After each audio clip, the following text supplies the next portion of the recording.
Medio. Permítanme que les presente a las 10 de la mañana, 21 minutos, a Javier Benavente, el expresidente del Grupo Alares y presidente de la Asociación Española de Servicios a la Persona. Señor Benavente, muy buenos días. Hola, buenos días. Nos decía ahora mismo Javier, es que estamos poco en el debate político con respecto a todo aquello que podemos aportar. ¿Coincide usted con él? Sí, totalmente de acuerdo. Creo que la importancia que tiene el mundo de la dependencia está infravalorado ahora mismo en el debate político. Pero no solamente el mundo de la dependencia, sino todo lo que es el mundo de la atención a las personas y todo lo que es el mundo de lo que hoy es el día a día de todas las familias. Está el mundo de la dependencia, pero que duda cabe que está en toda la parte de la asistencia a todas esas situaciones que no son dependientes tal y como viene definido en la ley, sino que son las situaciones del día a día de la vida de las personas mayores, de las familias, etcétera, etcétera, ¿no? Creo que la ley de dependencia, como bien decía antes, es uno de los grandes logros de este país, una ley que se hizo por consenso, y que la implantación es donde realmente pues estamos teniendo realmente dificultades, pero estamos en el camino de ello y esperemos que ahora el nuevo gobierno pues dé un impulso, aunque con los recortes que están diciendo en el presupuestario quizás esto sea algo pues realmente negativo. Será complicado, desde luego, Alberto. ¿Conseguiremos ver la implantación definitiva de la norma? Bueno, yo espero y deseo que sí. La que pasa es que el problema es que cualquier norma ha de ser revisada y el nivel de revisión de esta norma, que ya debería haberse realizado hace 2 años, pues no se ha hecho. Yo creo que temas como la acreditación, que antes llamaba Alicia, es fundamental. Esto ordenará el sector y la acreditación de los servicios a nivel de grados nos puede dar una perspectiva mejor en la atención. Habrá que hablar de copago. No puede ser que aquello que preveía la ley no lo estemos cumpliendo. La ley preveía que habría un 33% de copago de media y no hay ni una sola comunidad que tenga un copago de más del 15%, con lo que esto hace insuficiente financieramente el propio proyecto.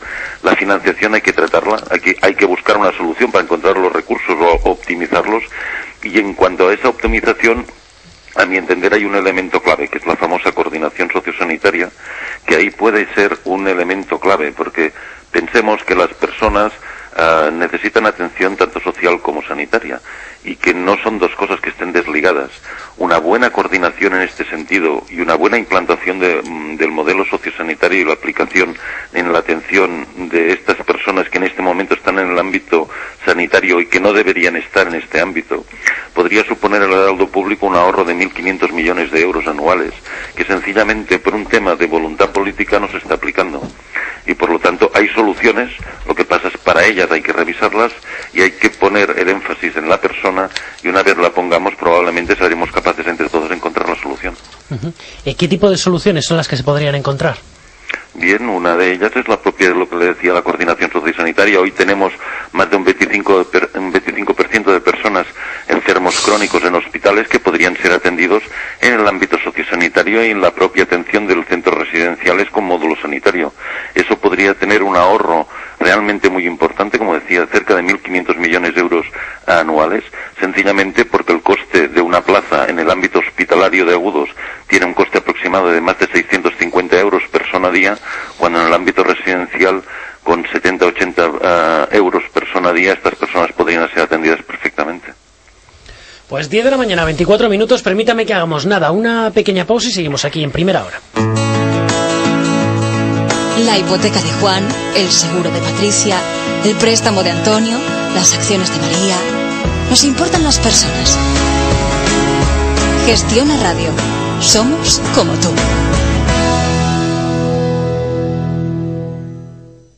Ahora haces clic aquí y listo. ¿Ya está? ¡Oh, qué inventos estos de Seur! Parece mentira que podamos enviar jamón al peque por el ordenador. Lo que faltaba. Ahora ya no vuelve del Erasmus. Envíes lo que envíes, con Seur acierta seguro. Porque te ofrece soluciones como el e-commerce, para que programes tus envíos con un solo clic a través de nuestra web. Seur, ¿hasta dónde quieres llegar?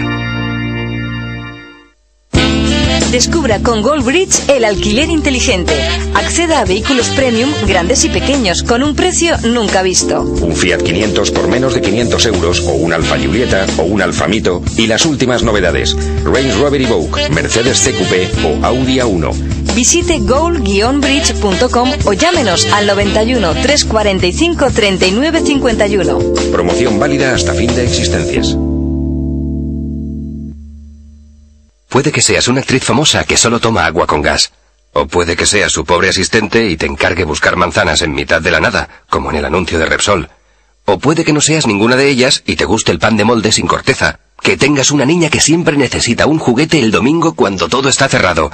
O puede que simplemente seas un fanático de las pizzas que a estas horas está escuchando la radio. En cualquier caso, encuéntralo todo, incluso lo que buscas. Estaciones de servicio Repsol.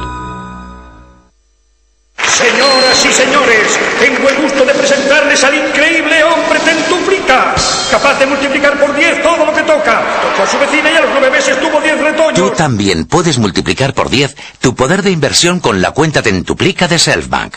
Y ahora puedes conseguir gratis un iPad 2 sin sorteos. Más información en selfbank.es o llamando al teléfono 902 88 88 88. Gestiona Radio. En Madrid estamos en el 94.8 y en el 108.0 FM.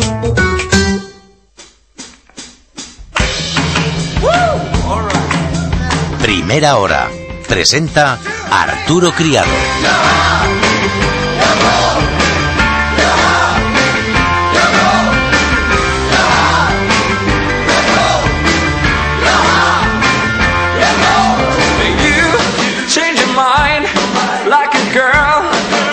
Clothes, and you be a mess like a bitch. I would know, and you always think, always speak cryptically. I should know that you're no good for me. 10 de la mañana, 28 minutos, seguimos aquí en Primera Hora en Gestiona Radio hablando de la ley de dependencia.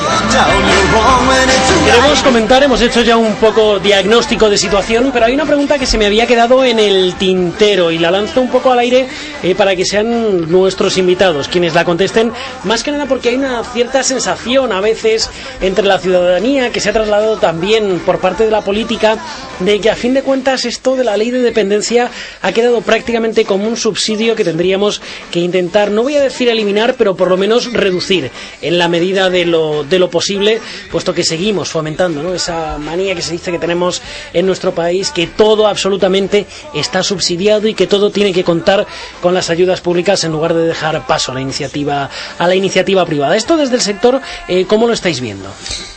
Bueno, pues yo creo que sería positivo hacer una ordenación de la ley en muchos aspectos, fundamentalmente, como decía, en lo que se está produciendo como una vulneración de la ley. Habría que cumplir la ley, y la ley considera que es excepcional una figura que es el cuidador familiar en el entorno familiar.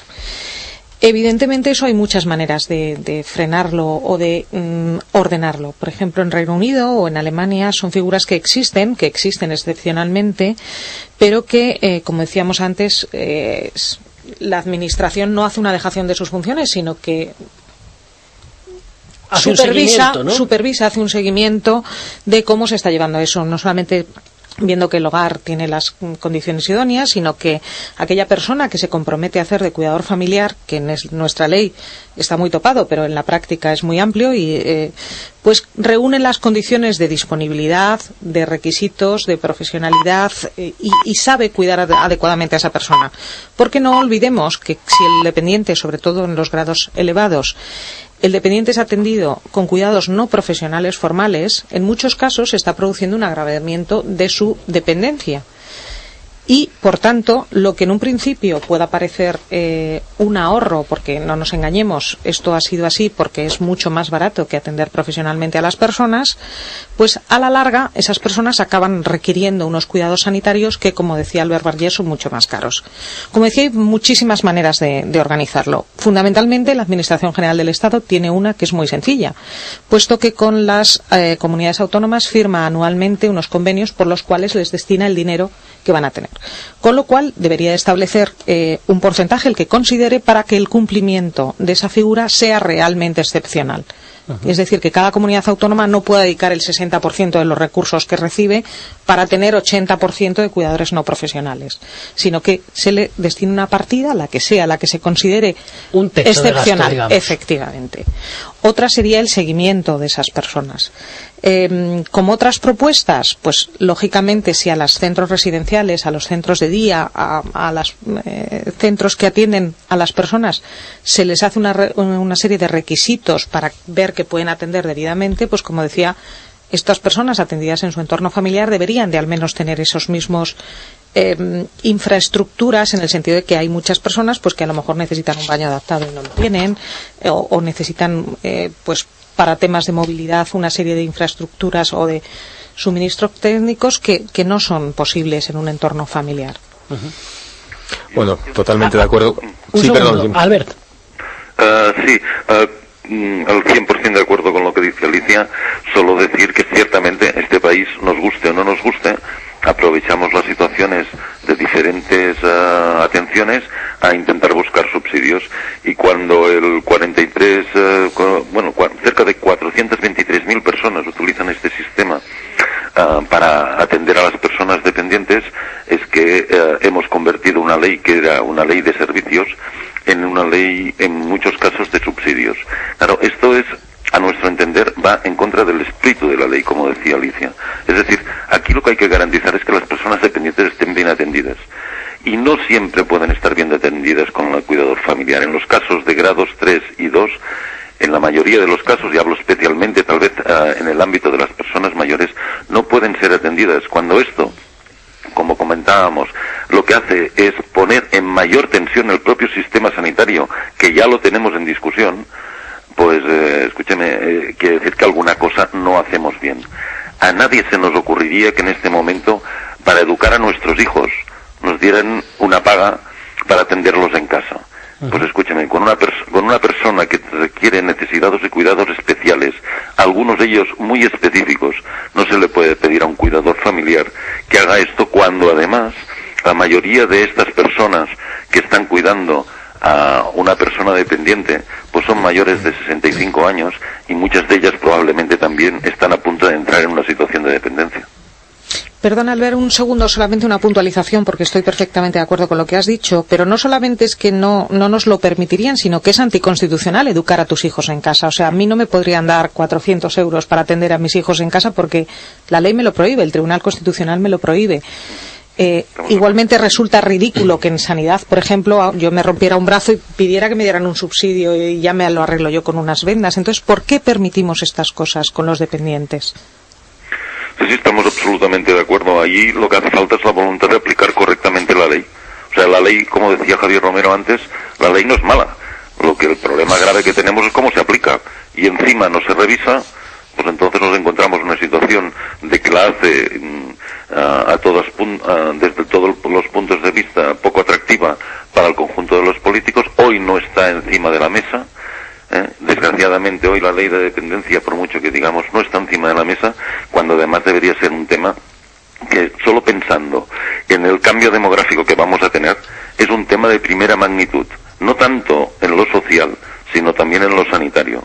Y si no le ponemos coto, tendremos problemas en ambos servicios y en ambos sistemas, porque no podemos desgranar a la persona en trozos, y por lo tanto hay que ver cómo sacamos y optimizamos los escasos recursos públicos que tenemos para una población que cada vez va a requerir más necesidades, y por lo tanto hay que optimizar esos recursos viendo a la persona y optimizando los dos recursos que más utilizan, que es el social y el sanitario, haciendo y utilizando el servicio de menor coste, donde podamos garantizar, que es lo fundamental, el servicio a las personas dependientes. Debemos huir del tema de los subsidios, y este país, no solo en este tema, pero creo que podríamos encontrar muchísimos otros ejemplos, que el subsidio ha sido una práctica, digamos, bastante habitual y desde luego nada acertada. Javier. Efectivamente, cuando se pone encima de la mesa la posibilidad del debate del subsidio, parece inevitable volverte a casi 30 años para atrás. Es decir, este sector como tal ha venido sosteniéndose a través de la beneficencia. Es decir, que han hecho un trabajo fantástico, ímprobo, en una época en la que la única posibilidad que había de cuidar a las personas mayores posiblemente fuera el entorno familiar o posiblemente las congregaciones religiosas que han hecho un trabajo importante durante una época en este país. Sí es cierto que se empieza a profesionalizar el servicio y aparece la ley de la dependencia, y creo que marca una pauta clarísima de diferenciación entre la beneficencia y la profesionalidad y la calidad. Establece una serie de principios básicos, que son la calidad en la prestación del servicio, y la de beneficencia, por tanto, desaparece. Pero desaparece la beneficencia, desaparece el subsidio, y aparece, como decíamos, excepcionalmente una figura que solamente debería resultar de aplicación en casos absolutamente excepcionales. Lo que pasa es que aquí, tanto Alicia como Albert, creo que han puesto el dedo en la llaga, bajo una demagógica argumentación de que el mayor quiere estar en su casa, indudablemente que el mayor quiere estar en su casa. Y mientras el mayor pueda ser atendido en su casa, yo entiendo que es donde debe estar. Si existe en la ley de la dependencia distintas herramientas, distintos servicios que permiten atender a las personas mayores dentro de su entorno de domicilio, en caso de que efectivamente puedan mantenerse, para eso tenemos la atención domiciliaria, está la teleasistencia, e incluso el centro de día o centro de noche que permite pernoctar en casa y tener el resto de los servicios fuera. Pero hay una realidad que desborda todo esto, que es que cuando el mayor alcanza un alto nivel de dependencia, y apuntaban tanto Alicia como Albert, no se puede ni prestar el servicio dentro del domicilio, porque la calidad prestada lógicamente es nefasta, o es baja, o es nula prácticamente, y luego además no se consigue ningún ahorro, porque efectivamente la cantidad de derivaciones hospitalarias, de visitas, consultas, que tiene una persona atendida por otra persona que no tiene conocimiento, no tiene la profesionalidad necesaria, lo que al fin a la postre nos lleva es un encarecimiento del producto y del servicio.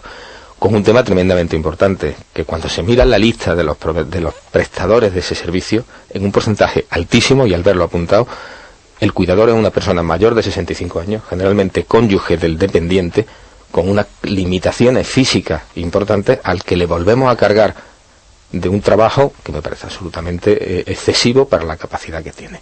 Por lo tanto, más allá de ese discurso demagógico que todos compartimos si lo sabemos cortar, es decir, mientras el mayor pueda estar en su entorno familiar y pueda recibir cuidados profesionales en su entorno familiar, fantástico. Cuando el nivel de dependencia, el nivel de asistencia sea elevado, pues lógicamente tendrá que acudir a los servicios profesionales, y si es muy elevado, a un centro residencial. Javier. Sí, yo creo que una de las cuestiones que ha quedado pendiente de resolver en la ley, o que se ha aplicado de forma distinta, es que en la ley se decía que una de las vías para la financiación de la propia ley sea los recursos que se generaran por sí misma por la ley, por la creación de empleo. Es decir, la propia creación de empleo de la ley de dependencia iba a generar X recursos que servirían para autofinanciar en parte la ley de dependencia. Y nos encontramos con que la realidad es que efectivamente en torno a un 50% más o menos de los recursos de la ley de dependencia pues está en ayuda a domicilio, teleasistencia, residencias, centros de día, pero el otro 50% que se suponía que iba a crear empleo y por lo tanto iba a obtener esos recursos, al final es todo empleos familiares, o digamos fuera de lo que es el ámbito laboral, o que no cotizan a la seguridad social y no cotizan en este tipo de servicios. Por lo tanto, esa vía de autofinanciación que se va a tener y que va a ser una de las fuentes más importantes de empleo en este país se ha roto automáticamente cuando no se ha desarrollado esta profesionalización del sector. Antes comentaba Albert que había unas 423.000 personas trabajando dentro del hogar a nivel familiar, cuidando a los padres. Si esto estuviera profesionalizado, serían 423.000 o 200.000 empleos adicionales. Hace poco comentaban en un informe que el sector de la dependencia generaría unos 700.000 puestos de trabajo. Y es cierto, 700.000 puestos de trabajo. Pero la realidad es que solamente la mitad son los que están legalmente contratados. Por lo tanto, esa vía de financiación de la propia ley se ha eliminado por esto. Entonces, ¿dónde viene también una de las vías para que se pueda autofinanciar y ayudar? Bueno, pues en que ese 50% se profesionalice, se preste por personas que realmente están contratadas, prestan servicios de calidad, con garantía, y por lo tanto generan esos recursos adicionales. Es decir, sacar, digamos, a todas esas personas, ¿no?, del trabajo, digamos, en negro, poniéndolo entre comillas, ¿no?, e intentando profesionalizarlo. Por ejemplo, estaba acordándome ahora, en Francia, a través de la ley Bourlou, se ha hecho necesario un modelo de contrato laboral específico para este tipo de trabajos. De hecho, se han adaptado también las cotizaciones sociales, se ha creado un marco especial en el IRPF. Si miramos, por ejemplo, a este modelo, sería una solución para intentar sacar, digamos, de la oscuridad a esas 400.000 personas. Yo creo que hay dos partes. Hay una parte que es las personas gran dependientes que efectivamente tienen que ser atendidas como está, pues sector público, etcétera. Pero cuando hablamos de las otras 400.000 personas, efectivamente la ley Burló lo que dice es que cualquier persona debe tener a su disposición los servicios que necesita en su vida diaria. Y no quiere decir que el Estado los ponga, sino que el Estado va a hacer todo lo posible, crear las condiciones para que ese empleo emerja y se profesionalice. Lo que han hecho en Francia ha sido, en primer lugar, definir qué tipo de servicio necesita la sociedad actual, ese tipo de servicio que necesita para que las personas puedan ir a trabajar, para que las personas que viven en su hogar tengan esos servicios a su disposición, estén disponibles para todo el mundo, y además el que los utilice tenga unas desgravaciones fiscales que invite a no utilizar la economía sumergida, sino que se utilice dentro de la economía legal. Esto ha hecho que en Francia pues afloraran, ahora mismo hay trabajando en este sector más de 2,5 millones de personas. Afloraron cuando se hizo la ley unas 500.000 personas de la economía sumergida, y no solamente para atender personas dependientes, sino personas dependientes y tal y como recoge en España la ley, y no dependientes tal y como recoge España la ley. Es decir, cuando una persona que no es tan gran dependiente, que no es atendido por la ley, pero que se pone enferma o tiene que ir al hospital, y alguien tiene que estar con ella por la noche, o cuando le dan el alta, que mucha gente mayor no quieren que le den el alta porque en casa no tiene quien le ayude a levantarse o a acostarse, entonces permiten que estos servicios se puedan contratar externamente con unas bonificaciones fiscales, unas reducciones en costes como son en IVA, por ejemplo, puesto que el IVA es un coste para las personas, o una reducción en las cotizaciones a la seguridad social para que sea mucho más barata la contratación. E incluso permiten también que cualquier entidad que colabore en estos apoyos, por ejemplo las empresas que colaboren en ayudar a los empleados en los problemas de conciliación trabajo-familia que tienen esos trabajadores, para atender a esas personas, puedan deducirse ellos fiscalmente este tipo de apoyos. Esto, al final, lo que redunda es una disminución del gasto público, una optimización de recursos, esa colaboración público-privada que convierte la asistencia de las empresas, lo convierte en una vía de financiación del propio sistema, y además permite que las empresas pues tengan una mejor conciliación de los empleados y al final una mayor competitividad de las empresas, porque recordemos que el 50% del absentismo en España viene por problemáticas familiares. Por lo tanto, todo esto está ligado al final dentro de la economía. Hemos tocado un tema, desde mi punto de vista, tremendamente interesante y atractivo, y que puede poner un poco en situación o en la magnitud que se merece el sector al que estamos dedicando esta tertulia. El tema del empleo. Me gustaría hacer un matiz, es decir, yo soy creo que ha quedado un poco claro la postura que he manifestado en las 2 o 3 intervenciones anteriores en cuanto a lo que significa el cuidador familiar y en cuanto a lo excepcional que debería ser. Pero me parece que hemos dejado, quizá, o hemos sembrado la duda. Si no fuera así, pues ruego que me disculpen, pero quisiera aclarar, no se trata de que sea un empleo sumergido, ni muchísimo menos, Es decir, la persona del cuidador familiar que atiende a una persona mayor está dado de alta en la seguridad social, lo que pasa es que recibe la ayuda del Estado. Lógicamente, si el dinero sale del arca del Estado, pues bueno, por mucho que pudiera volver a modo de cotización, lógicamente no se consigue ese efecto de refinanciación del sector que apuntaba Javier anteriormente. Entonces no se trata de sacar o de una supuesta economía sumergida, que no es tal, indudablemente no lo es. La persona, insisto, está dada de alta y está perfectamente localizada. Lo que pasa es que sí hay una magnitud de números tremendamente importante que posiblemente a la gente le puedan hacer ver más la posibilidad de generación de empleo que tenemos. Yo le pongo un poco el ejemplo de la empresa a la que pertenezco. Yo soy de Grupo AMA. Tenemos ahora mismo unas 4.200 camas solamente del sector residencial para personas dependientes, y solamente no atendemos atención domiciliaria, no tenemos teleasistencia, solamente tenemos centro de día y tenemos centros residenciales en diferentes comunidades autónomas. Porque la gente pueda tomar un poco la magnitud de cuál sería el número de puestos de trabajo que se pueden atender, nosotros atendemos diariamente unas 4.000 personas dependientes y tenemos una plantilla de más de 2.400 trabajadores. Es decir, el volumen de trabajadores que se consigue en la atención a la dependencia en un centro residencial viene a ser un ratio aproximadamente de más de 5 trabajadores por cada 10 mayores, generalmente es en torno a 6 trabajadores por cada 10, que puede reducirse ligeramente en función de que el servicio que se preste, en vez de ser centro de día, puede ser un centro de día o puede ser un centro de noche. Es decir, efectivamente, si esas 400.000 personas que están siendo atendidas por un cuidador familiar, que es lo que apuntaba Javier al principio de la intervención, fueran atendidos a través de un servicio profesional, se conseguirían 3 efectos. Primero, y más importante, si queremos, que la persona dependiente va a tener una atención de calidad, que creo que es la base sobre la que después debemos cimentar el resto. Esa sería la principal ventaja que podría obtener la persona mayor. La segunda de ellas, bueno, pues que se generarían aproximadamente 200.000 puestos de trabajo para poder dar servicio a esas personas, y la rehabilitación de un sector que, además de esos puestos de trabajo directos, también genera una serie de puestos de trabajo indirectos que, lógicamente, en la situación en la que estamos, vendrían lógicamente de maravilla para la situación del país.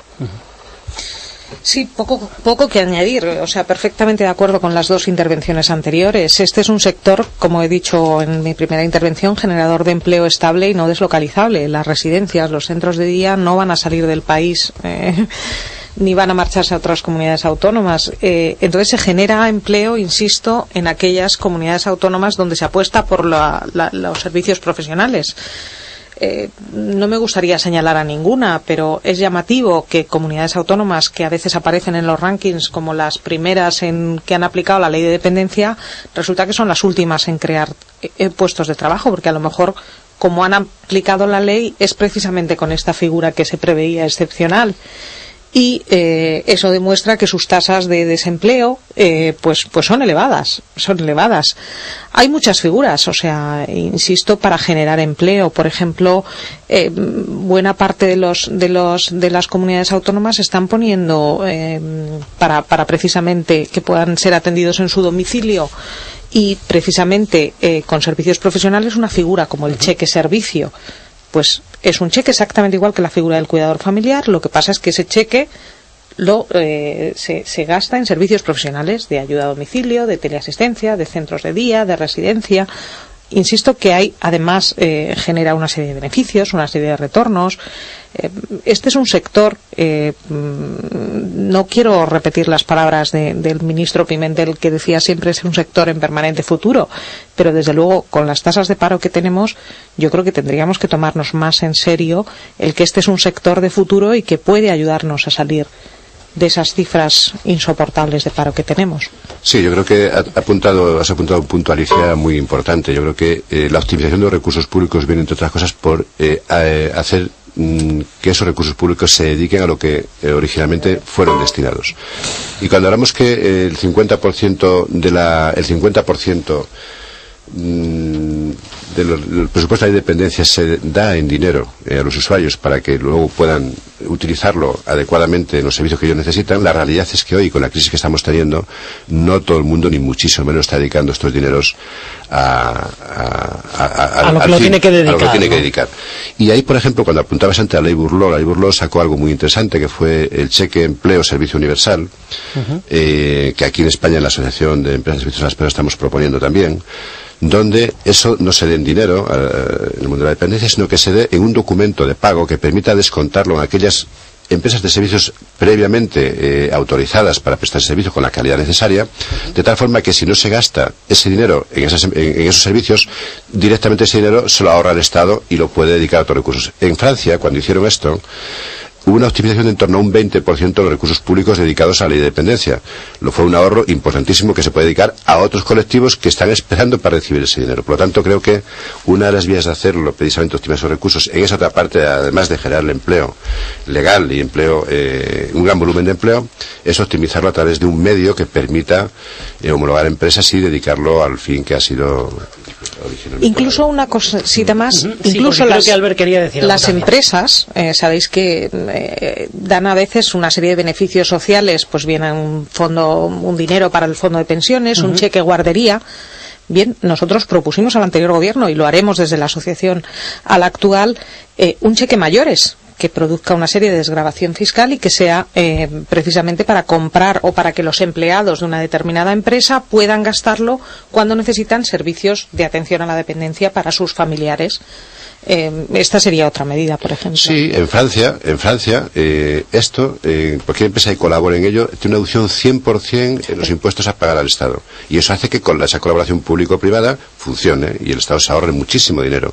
Luego, además, la persona física, del dinero que pone, como es un gasto necesario para poder trabajar, se lo puede deducir en torno al 50% de ese gasto, se lo puede deducir en la declaración de la renta.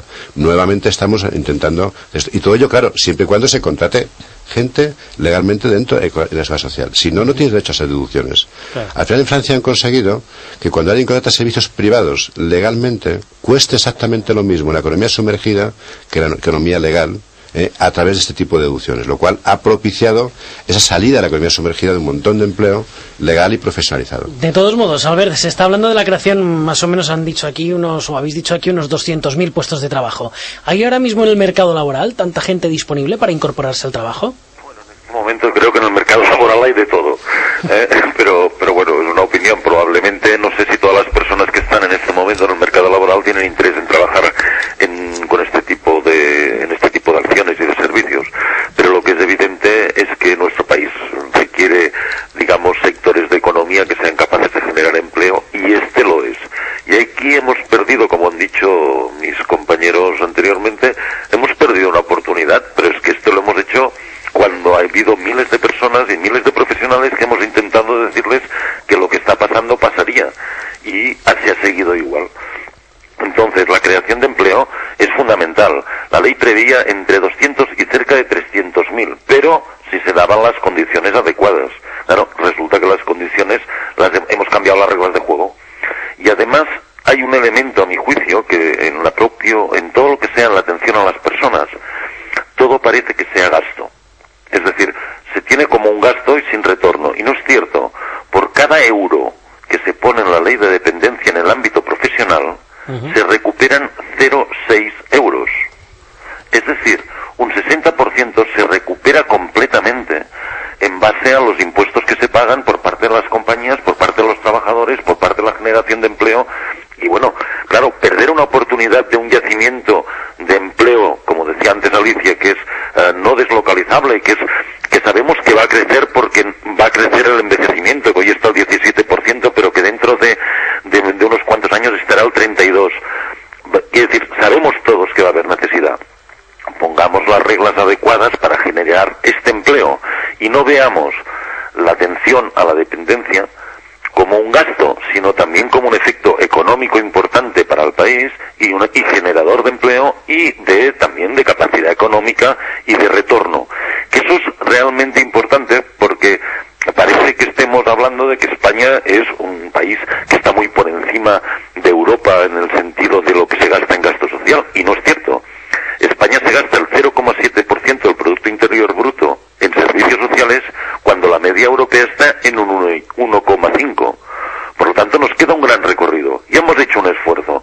Ahora lo que falta es ordenar ese esfuerzo y poner los recursos que tenemos en los lugares adecuados. Cuando se ponen mal adecuados, pues empieza toda esa digamos, información que sale, que si esta es una ley de subsidios, que aquí solo se gasta, que esto es una barbaridad. No, pues no. La ley de dependencia es una gran ley, lo que pasa es que la hemos de aplicar bien. Y hay métodos para hacerlo, y hay fórmulas diferentes para que las aportaciones de responsabilidad individual de los usuarios puedan ser desgravadas. Hay miles de fórmulas.